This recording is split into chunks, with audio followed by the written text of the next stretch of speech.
You think walking 10,000 steps a day is the golden ticket to aging well? I mean, we've all been told it's the safe bet, the easy win. Right. But we're about to tell you why that specific advice, when applied blindly after 60, might actually be destroying your joints. And we're going to reveal the Japanese second heart secret that takes just 2 minutes to fix that damage. It's complete paradigm shift. Yeah. We're looking at why more is not always better and why precision beats volume every single time. So hit that subscribe button right now, seriously. Give it a tap so you don't miss the blueprint to living longer and stronger. We are breaking down the science that changes how you view your own body, and you really do not want to be out of the loop on this one. Absolutely. The research we have today is it's game-changing. Welcome back to the deep dive. Today, we're doing something a little different. Usually we tackle tech or history, but today we're targeting the learner in all of you with a topic that is universally relevant. We are looking at the machine we call the human body. Specifically, how to keep it running smoothly after the odometer hits 60. Right, because the rules change, don't they? They do. It's a crucial topic because the operating manual changes as the machine gets older. You can't drive a vintage car the same way you drive a brand new sports car. I love that analogy already. And we have a massive stack of sources today. We're pulling from deep medical reports on senior fitness and orthopedics. We have nutritional research on what some experts are ominously calling white poisons. Which is a very dramatic term, but accurate. Very dramatic. And we also have some fascinating longevity secrets coming straight out of Japan, specifically something called the Mitutoki water method. It is a really comprehensive stack.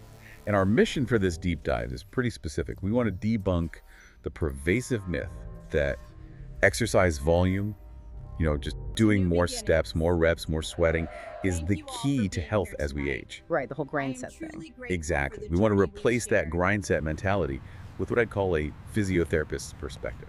It's about listening to the body, not conquering it. A serious but reassuring approach to movement. Precision over effort. But before we get into the Japanese secrets and the nutrition, we have to talk about a story from the sources that honestly scared me a little bit. A cautionary tale. Yeah, it's about a woman named Mrs. Truong. And I want to spend some time here because I feel like I know this woman. I mean, I feel like she could be my aunt or my neighbor. This is a classic case study found in the reports, and it is vital we understand her journey. It highlights everything we get wrong about aging and exercise. So picture Mrs. Truong. She's 16 years old. She has worked hard her whole life, maybe in an office, maybe as a teacher, but she finally retires. A huge milestone. Right. She's at a retirement party, people are celebrating, and she makes a silent vow to herself. She notices she's gained a little weight over the years. She's feeling a bit sluggish. Maybe her knees creak a bit when she gets out of a chair. So she decides, I'm going to get healthy. This is my time. It's a noble goal. It's the start of what should be a golden era for her. Exactly. So she goes out and buys brand new sneakers, neon pink maybe. She feels great. She downloads a step tracking app to her phone, and she sets a goal. Not 5,000 steps, not 10,000 steps. Mrs. Truong is ambitious. She decides she's going to walk 20,000 steps a day. Every single day.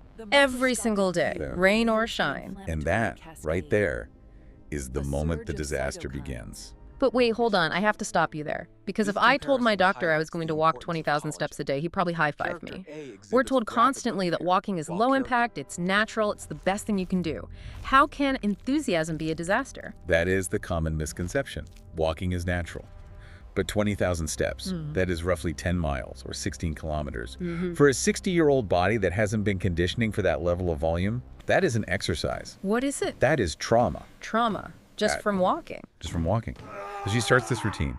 The first week, she probably feels amazing. Endorphins are flowing. She's proud of herself. But then week 3 hits. Her knees start hurting a bit. Her heels feel tender in the morning. But she pushes through, right? Because no pain, no gain. That's what we're taught. That phrase, no pain, no gain, is responsible for more injuries in seniors than almost anything else. She ignores the signals. She laces up those shoes tight and keeps grinding. So what happens? The case study gives a timeline, right? 6 months later. That's the timeline. 6 months. Mrs. Truong isn't the picture of health. She isn't hiking up a mountain. She is in a wheelchair. A wheelchair? From walking? It is tragic. But physiologically, to a physiotherapist, it is not surprising at all. Mrs. Truong went to the doctor because her heels were in agonizing pain. She couldn't put any weight on them. The diagnosis was severe plantar fasciitis and heel spurs. Heel spurs. From walking. I thought spurs came from, I don't know, wearing bad shoes or something. They come from stress. Let's look at this through the lens of a physiotherapist. When you are 20, your body has a massive margin for error. You can beat your joints up, jump off walls, run on concrete, and your tissues repair overnight. Your collagen synthesis is incredibly high. But Mrs. Truong was 60. Her margin for error was gone. Precisely. She took a body that wasn't conditioned for high-volume impact and subjected it to 20,000 repetitive strikes against the pavement every single day. Oh, wow. Think about a hammer hitting a wall. Yeah. If you tap it once, nothing happens. If you tap it 20,000 times a day for 6 months, you crumble the plaster. So it wasn't the walking itself, it was the dosage. Exactly. It is the wear and tear concept. Yeah. For a body past 60, excessive repetition without adequate recovery doesn't equal fitness. It equals inflammation. She wasn't building muscle, she was grinding down her connective tissue. She effectively sanded down her own joints. She ignored the signals, the knee pain, the fatigue, Yeah. and forced the volume. That is a massive wake-up call. We think walking is the safest thing in the world. I mean, I feel guilty if I don't hit my step count. It is safe, but medicine becomes poison at the wrong dose. Even water can kill you if you drink too much of it. If you're listening to this, I want you to visualize something. Actually, check the illustration on your screen right now if you can, or just picture this in your mind. It's the image comparing two heels. Okay, I'm picturing it. Or looking at it, yeah. On the left, you have a heel that has been subjected to chronic overuse, like Mrs. Truong's. It's inflamed, the tissue is red and angry, and you can actually see little jagged calcium deposits forming spurs where the bone is trying to defend itself. It looks painful just to look at. It looks like it's burning. Now look on the right. You have a healthy heel.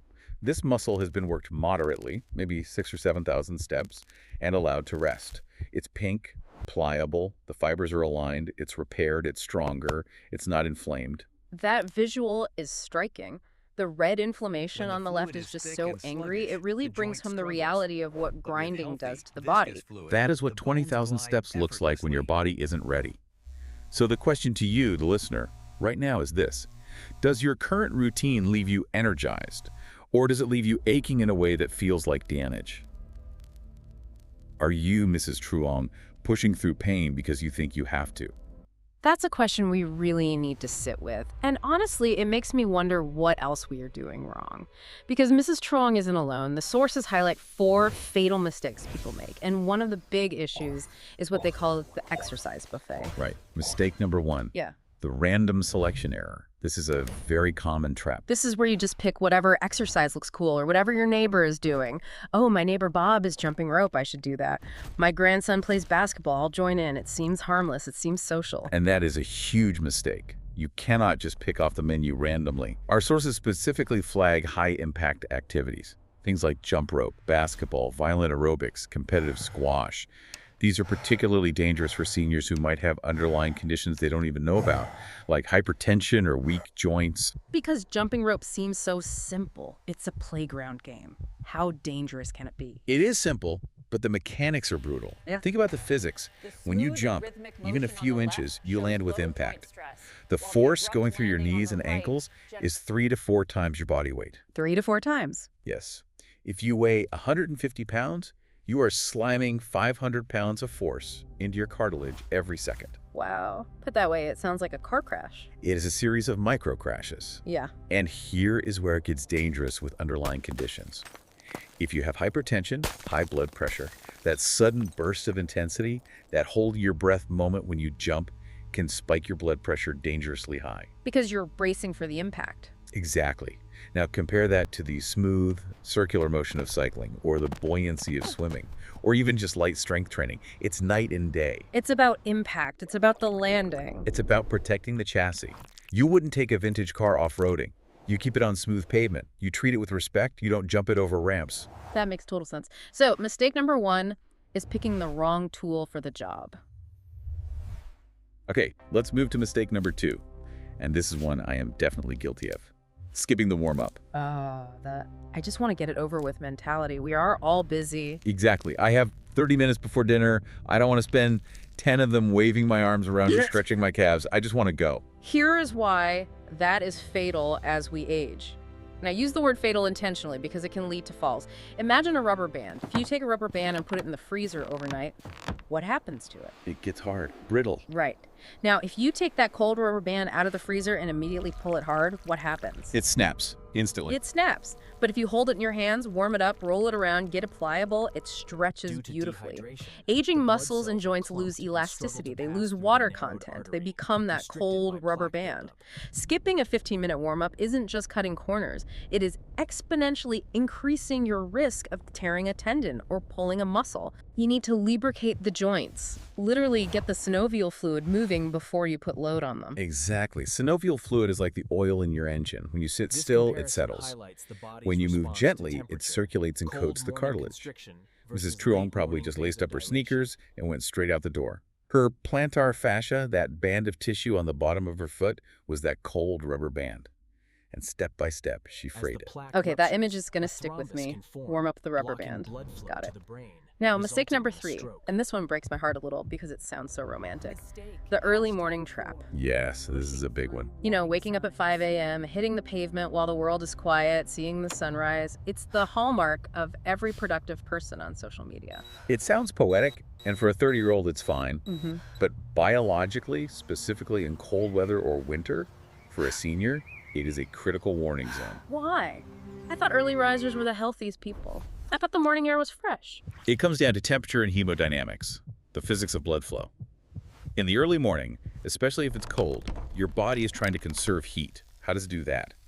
Vasoconstriction. Your blood vessels clamp down and narrow to keep the warm blood in your core. Like pinching a garden hose. Exactly. Now, what happens to the pressure inside a garden hose when you pinch it? It shoots up, the pressure spikes. Correct.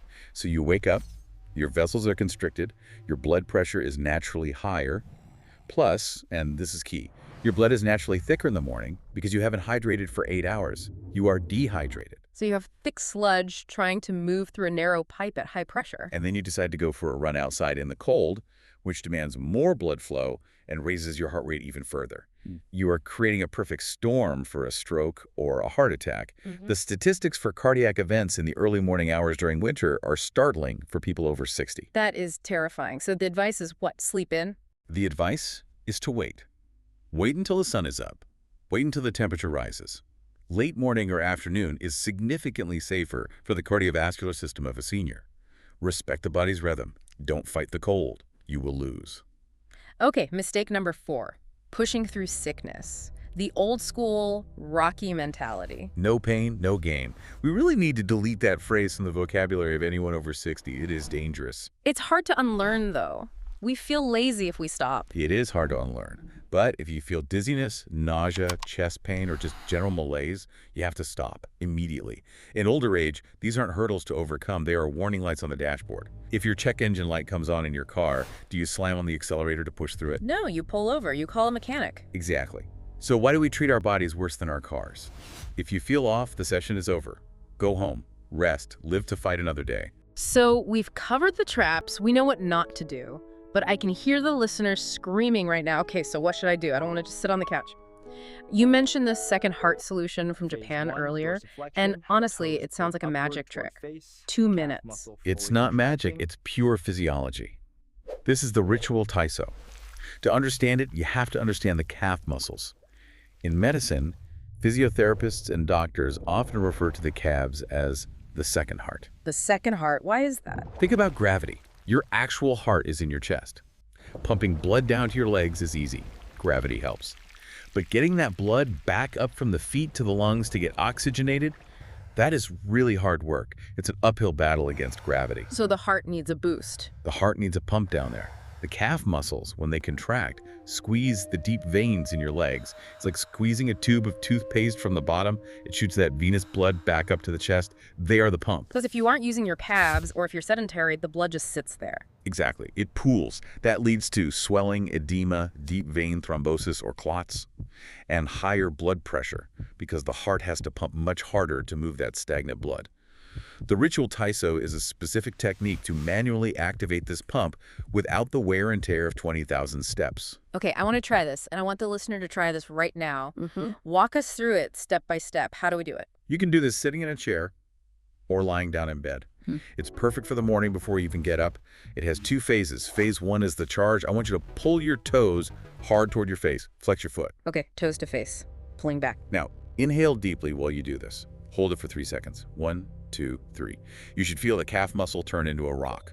It's contracting fully. It is squeezing those deep veins like a vice. Yeah, my calves are tight. It almost burns a little bit. Good. Now, phase 2.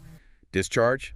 Exhale completely and point your toes forward as hard as you can, like a ballerina. Stretch the front of the ankle. Hold for 3 seconds. 1, 2, 3. Exhaling. Pointing. Okay. It feels like a stretch and a release at the same time. I can actually feel a warmth moving up my leg. That warmth is blood flow. That cycle. Contract, release. It is physically pumping old deoxygenated blood out of the lower extremities and pulling fresh oxygenated blood in. It acts like a flushing mechanism. It prevents blood clots. It lowers the burden on your heart, and it improves circulation instantly. And you just do this how many times? Do it for 2 minutes, roughly 10 to 15 reps. That's all it takes to clear the stagnation. That is incredible. I want you to look at the diagram of the muscle pump mechanism on your screen right now if you can. You can see the valves in the veins opening and closing as the muscle contracts. It's mechanical. It's literally engineering. It's a mechanical assist for your heart. If Mrs. Truong had done this, instead of walking those last 5,000 painful steps every day, her plantar fascia would be intact and her overall circulation would likely be vastly better. Can you feel the difference in your calves just trying it now? It's surprisingly intense if you do it right. It wakes up the legs without pounding the pavement. It's the perfect low-risk, high-reward investment for a senior body. Moving on to segment 3. We are talking longevity secrets. And this one really surprised me because it goes against the solitary walker image we always see in healthy aging ads. We always hear step, step, steps. But there is a massive study from the National Cancer Institute. We're talking 270,000 participants. And it says walking might not be the king of longevity. This is where we get into the nuance of exercise types. The study showed that while aerobic exercise like walking or swimming reduces mortality risk by about 13%, which is great, don't get me wrong, do not stop walking entirely. Right, 13% is nothing to sneeze at. Exactly. But playing ball games reduces it by 16%. Ball games, like tennis or soccer, baseball. Tennis, pickleball, badminton, even team sports like casual volleyball or baseball. Why? Is it just because you're running more? Is it a higher heart rate? No, and this is the fascinating part. It's not just the physical movement, it's the cognitive demand. Think about walking. When you walk on a treadmill or a familiar path through your neighborhood, what is your brain doing? Dreaming, worrying about bills, listening to a deep dive like this one. It's on autopilot. Exactly. It's Right. repetitive. Your motor cortex isn't working that hard. Now, think about tennis or a team sport. Yeah. A ball is coming at you at 40 miles per hour.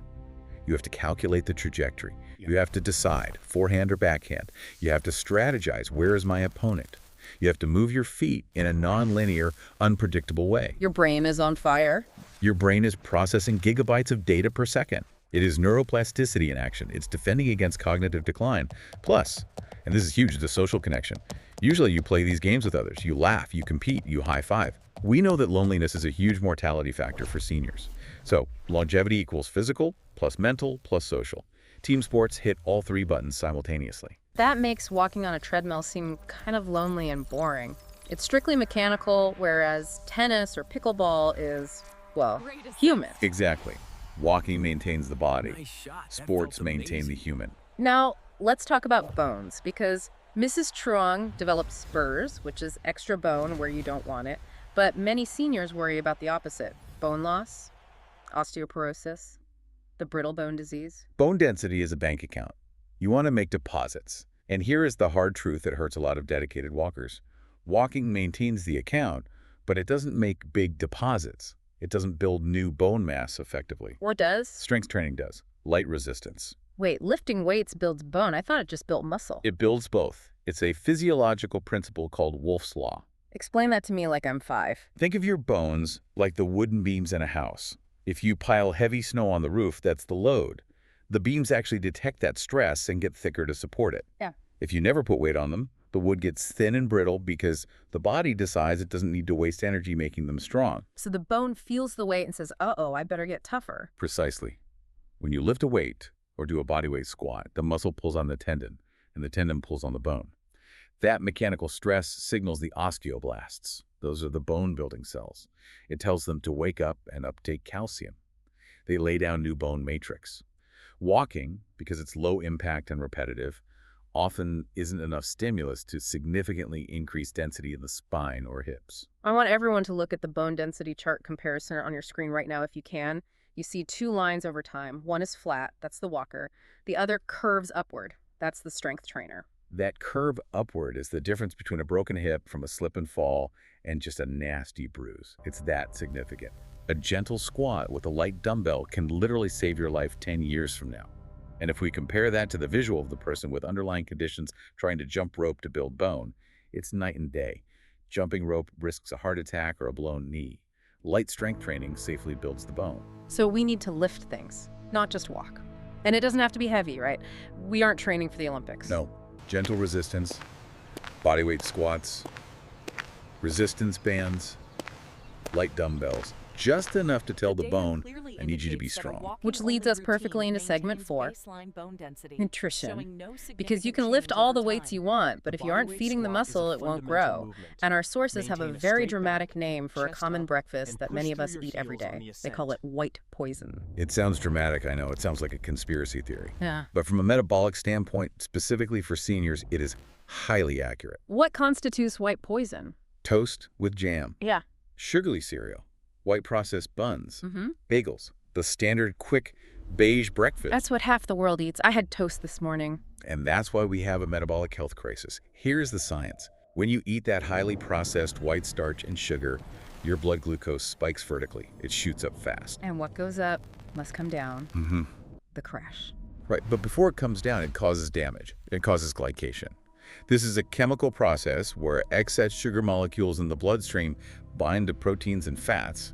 I call this rusting. Rusting inside the body. It literally stiffens the tissues. It damages the collagen in your skin, causing wrinkles, and the collagen in your arteries, causing stiffness. It creates inflammation. It creates advanced glycation end products, appropriately abbreviated as AGEs. So you are rusting your blood vessels with toast and jam. That is a horrifying image. So what is the fix? What do the Japanese do? You need resistant starch or live enzymes. The Japanese sources suggest cold rice. Strangely enough, cooling the rice changes its chemical structure to be less digestible, so it doesn't spike sugar as much. Or more practically, miso soup. Soup for breakfast. Miso contains live enzymes and probiotics that help dissolve plaque and aid digestion without that massive sugar spike. It's savory, not sweet. It stabilizes your blood sugar for the day. Miso soup for breakfast. It's a culture shift, but it makes sense. Now let's talk protein. Sarcopenia, that's the fancy word for muscle loss, right? Sarcopenia is the silent killer of independence. It is the slow, involuntary loss of skeletal muscle mass as we age. And here's the thing people get wrong. They think seniors need less food, less protein, because they're less active. The exact opposite is true. Wait, hold on. A 70-year-old needs more protein than a 20-year-old. That defies logic. It defies intuition, but it perfectly fits the biology. It's a phenomenon called anabolic resistance. As you age, your muscles become stubborn. They ignore the signal to grow. Like a teenager ignoring their parents. Exactly. Let's use a simple example. When a 20-year-old eats 20 grams of protein, their muscles say, great, let's build. When a 70-year-old eats 20 grams, their muscles say, is that it? I'm not waking up for that. You need a louder signal, meaning more protein. To trigger muscle synthesis, a senior might need 30 or 40 grams per meal just to get the same effect a young person gets from a snack. That is huge. So eating like a bird, tea and toast, it is actually starving your muscles. You are effectively eating yourself. Precisely. If you are doing light strength training, but not eating enough protein, you are just breaking down tissue without rebuilding it. You are digging a hole. And it's important to note the difference in what kind of recovery you need. How so? Well, if you play a low-intensity team sport, you mostly need to replenish glycogen carbohydrates and get some basic rest. But if you do light strength training, you're creating micro tears in the muscle fiber. To recover from that, you need a full profile of essential amino acids, specifically leucine, to rebuild that tissue stronger. So the building blocks matter more when lifting. Our sources list 15 top protein foods, but let's pick the top 3 accessible ones for our listener. What are the heavy hitters that we can buy at any grocery store today? Number 1, Greek yogurt. Not the sugary stuff. Plain Greek yogurt. It has double the protein of regular yogurt, plus probiotics for gut health, and crucially, it is soft. Many seniors have dental issues or trouble chewing tough steak. Yogurt is easy to eat. Easy to eat, easy to digest. And it has the right amino acids for that strength recovery. Number 2, nuts and seeds. Walnuts, almonds, chia seeds, you get protein, but you also get healthy fats. This is excellent for post-strength training recovery because it manages inflammation in the joints. It's a 2-for-1 deal. And number 3, Fatty fish. Salmon, mackerel, sardines. You get the high-quality protein, but you also get the omega-3 fatty acids. Think of omega-3 as the oil for your rusty joints. It's potently anti-inflammatory. If you have arthritis, this is your medicine. I love that visual. Check out the food pyramid from Muscle Recovery image on your screen right now if you're watching. We have Greek, yogurt, nuts, and fish right at the base. Question for you. Which of these 3 are currently in your fridge? If the answer is none, you need to go shopping. Absolutely. Your grocery cart is your pharmacy. Let's get into the chemistry lab for a second. Segment 5, we always hear about calcium for bones, drink your milk. But our expert sources are screaming about something else, magnesium. Magnesium is the unsung hero. We are obsessed with calcium, but calcium without magnesium is a disaster. If calcium is the brick, magnesium is the mortar. But more importantly, if calcium is the contractor, magnesium is the relaxer. What do you mean by that? Contractor and relaxer. Calcium is used by the body to contract muscles and stiffen things, like bones.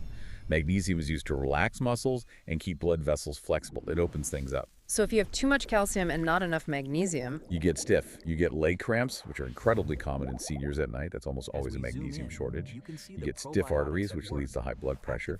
And you get inflammation.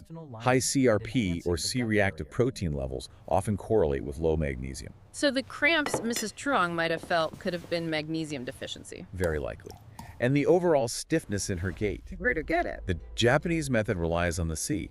Seaweed, kelp, small fish that you eat whole, bones and all. And nigari, which is concentrated seawater used to make tofu. And for those of us who don't eat seaweed every day, because let's be honest, that's a specific taste. Dark leafy greens like spinach and kale. Nuts, again. They are a superfood. And here is the good news. Dark chocolate.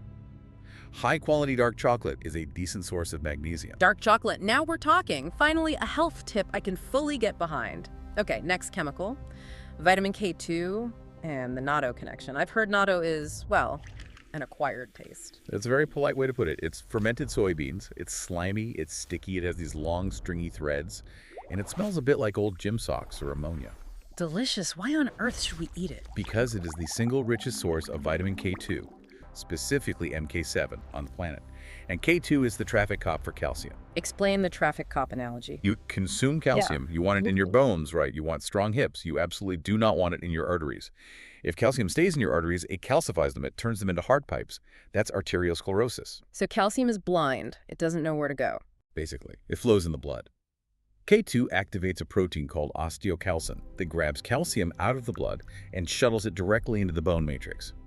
Without K2, calcium is just wandering around getting into trouble, clogging up your heart valves. So natto keeps your arteries soft and your bones hard. That is a powerful mechanism. It does. It effectively reverses arterial stiffness. But if you absolutely cannot stand the smell, and many Westerners struggle with it, you can find K2 in sauerkraut, fermented cheese like Gouda or Brie, or high-quality supplements.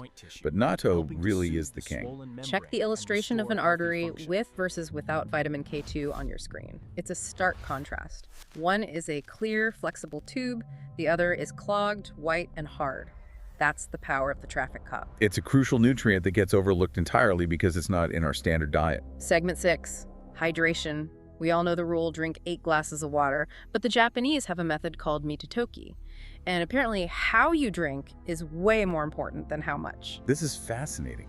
Mitotoki isn't just chugging water, it's a ritual. It's about timing and temperature. What's the morning protocol? The protocol is to drink roughly 640 milliliters. That's about 4 small cups. Immediately upon waking, before you brush your teeth, before you eat breakfast. That's a lot of water right away. I feel like I'd float away. It is a lot, but think about it. You've been sleeping for 8 hours, you haven't taken a single sip, you are severely dehydrated, your blood is thick and viscous. This flood of water flushes the metabolic waste from the night, it rehydrates the thickened blood to prevent morning clots, which lowers stroke risk, and it stimulates a bowel movement. It wakes up the gut. And then there's a rule about eating. Yes. You must wait 45 minutes before eating breakfast. 45 minutes, that's annoying. I want my coffee. The wait is crucial. It lets the water pass entirely through the stomach and into the intestines to do its cleansing work. If you eat immediately, you trap the water in the stomach with the food, diluting your digestive enzymes. If you wait, the water passes through, cleanses the system, and prepares the gut for nutrient absorption. And temperature matters too, right? This isn't ice water. Critical detail.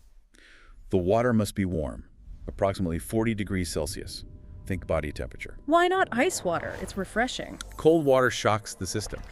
It causes vasoconstriction, shrinking the blood vessels, which we already identified as a massive morning risk. It can also solidify fats in the gut.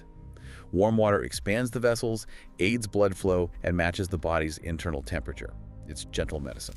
And finally, there's the sip rule. Yes. Don't gulp. If you gulp water down fast, it rushes through the system and the kidneys just dump it out. You pee it out 10 minutes later, it's just expensive urine. So how do we drink? Sip. Sip slowly. Swish a little in your mouth. Think of a dry sponge. If you pour a bucket of water on a dry sponge instantly, the water just runs off the sides. If you drip water slowly, the sponge absorbs it completely. You want your cells to be that sponge.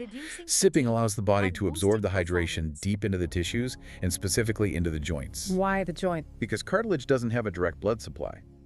It relies on a slow diffusion of fluids to stay lubricated. If you gulp, the water is gone before the joints can soak it up. This is crucial for joint lubrication in seniors to prevent pain. So gulping is flushing, sipping is hydrating. Essentially, yes. Look at the water absorption timeline visual on your screen right now. You can see how sipping maintains hydration levels longer than gulping. It's about biological absorption, not just volume. It's the small details that make the big difference. We have covered so much ground today. From Mrs. Truong's tragic spurs to the smell of natto, let's head into segment 7 and summarize. If we stop the 20,000-step grind and switch to this smarter, more precise approach, what do we actually gain? What are the top 4 benefits? We gain the right things. First, cardiopulmonary strength. But we get it from specific breathing and movement like the second heart exercise, not just passive walking. Second, anti-aging. By avoiding the oxidative stress of overtraining, we stop breaking the body down and start building it up. Right, preserving the joints. Exactly. Third, Alzheimer's prevention. By choosing complex sports like tennis over repetitive walking, we keep the brain sharp and the neural pathways firing. And fourth, bone density. By swapping some steps for light strength training and proper nutrition like magnesium and K2, we build a fortress rather than a ruin. It's a complete pivot. Instead of grinding, we are tuning. We are treating the body like a high-performance machine that needs specific inputs. Tuning, I like that. It's about calibration. So let's wrap this up with the 3 golden rules. The physiotherapist's conclusion. If our listener takes away only 3 things from this deep dive, what are they? Give it to us straight. Rule 1. Stop at discomfort, not pain. There is no pushing through after 60. If you feel dizziness, chest pressure, nausea, or sharp joint pain, the session is over immediately. No ego. Listen to the whisper so you don't have to hear the scream. Mrs. Truong heard the scream, and it put her in a chair. Listen to the whisper so you don't have to hear the scream. That is incredibly powerful. Okay, rule 2. Rule 2. Timing is everything. Avoid the cold early morning. Respect your blood pressure and your blood viscosity. Wait for the warmth. Your heart will thank you. And rule 3. Rule 3. Quality over quantity. A 2-minute second heart pump or a targeted 20-minute strength session with good protein recovery is infinitely better than 20,000 steps of grinding your joints into dust.